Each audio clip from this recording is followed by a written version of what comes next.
o Comitê de Política Monetária anunciou uma nova manutenção da Selic. A quinta, a Selic é a taxa de juros praticada pelo governo, que é a principal referência para as outras taxas praticadas pelos bancos, que são sempre mais elevadas, tanto para as pessoas físicas quanto as jurídicas. De suprimento global, portanto, sofre de forma mais acentuada inflações de custo e de desvalorização cambial, por ser um país com uma moeda muito volátil, não faz sentido que o Brasil tenha uma meta de inflação menor do que a meta de inflação de diversos países desenvolvidos, que já completaram em grande medida a sua industrialização, que tem moeda forte, portanto menos suscetível à volatilidade do câmbio.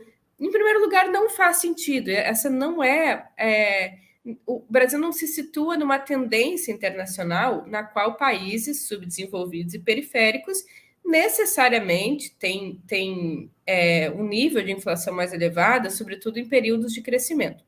Mas mais do que isso, não faz muito sentido a gente ter uma meta de inflação, como o Haroldo falou, num ano calendário. O que isso quer dizer?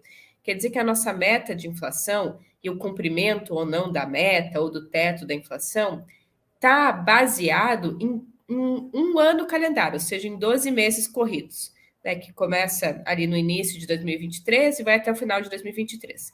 Acontece que esse ano calendário não necessariamente reflete a movimentação dos preços num curto e longo prazo.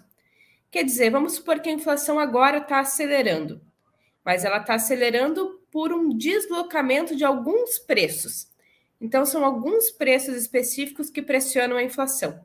Faz sentido colocar toda a economia em recessão, quer dizer, usar a taxa básica de juros para forçar a inflação a ir para a meta, se o problema não é o conjunto da movimentação dos preços, mas alguns preços específicos que sofrem mais volatilidade e que provavelmente já voltariam para o seu lugar natural, conforme o tempo passe, não faz sentido ter uma meta muito rígida. Um ano é muito pouco. E nesse um ano do ano calendário, deveria também ser diferenciado o que é núcleo da inflação, o que é inflação geral. Vamos supor que os alimentos estejam custando mais caro. É um período específico, talvez fique mais do que 12 meses uma inflação de alimentos. Mas isso não pode, né, ao comprometer a meta de inflação, jogar toda a economia brasileira numa espiral recessiva de que a inflação tem que voltar para a meta. Se o que deslocou da meta não foi a totalidade dos preços, mas um preço em específico. Então, assim como os países desenvolvidos, o Brasil não deveria adotar ano calendário para a inflação. Então, finalizando, acho que é muito importante tanto elevar a meta, quanto acabar com essa ideia de que a meta tem que ser perseguida e alcançada em um único ano, não levando em consideração a movimentação mais cíclica dos preços, que é mais do que 12 meses. E nós não vamos colocar uma meta, nós vamos deixar uma meta aberta. Quando a gente atingir a meta, nós dobramos a meta. Quando a gente atingir a meta, nós dobramos a meta.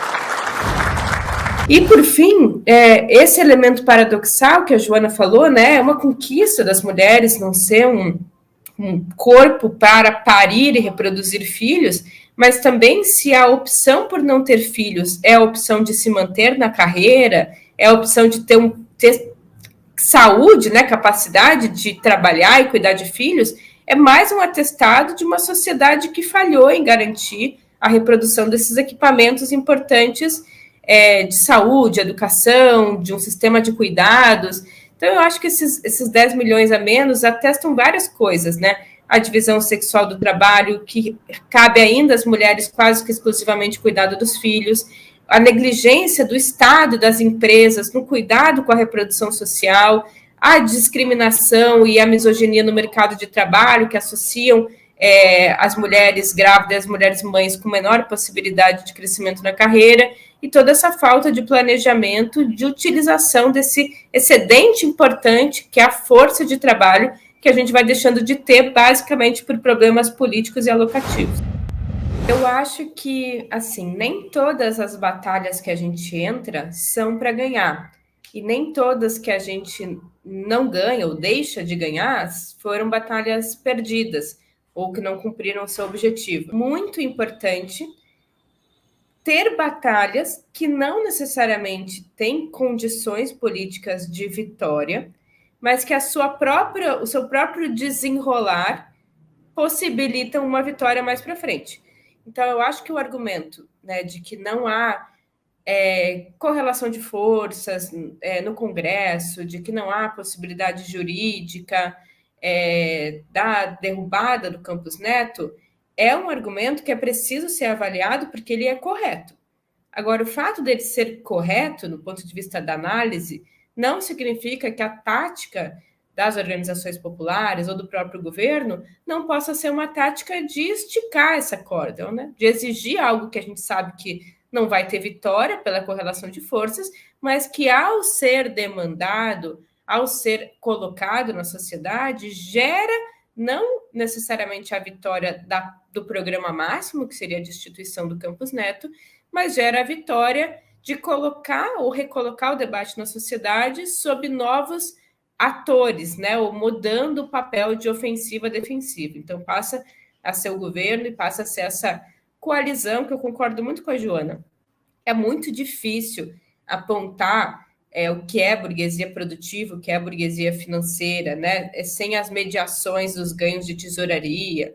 Mas sim, existe, pelo menos do ponto de vista de qual é o produto que mais gera rendimento para setores da burguesia, se é a realização da produção ou se é ganho de tesouraria, é possível apontar que existe, sim, um conflito entre setor produtivo e setor financeiro, mesmo compreendendo, né, suas várias nuances.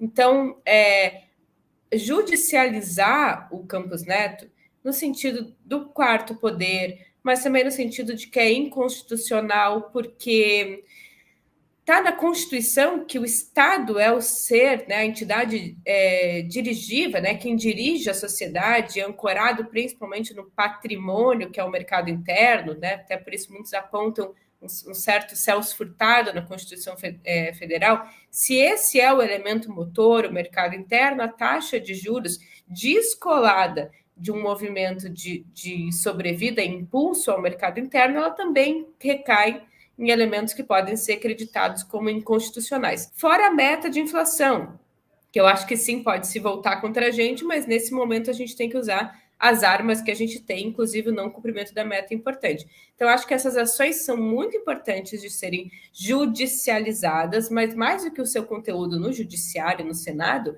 é como o governo se fortalece, as organizações políticas se fortalecem na sociedade, partindo para um cenário de ofensiva política e cerceando ou desgastando a possibilidade do Banco Central seguir atuando de forma completamente alijada das urnas, do executivo e também da sociedade.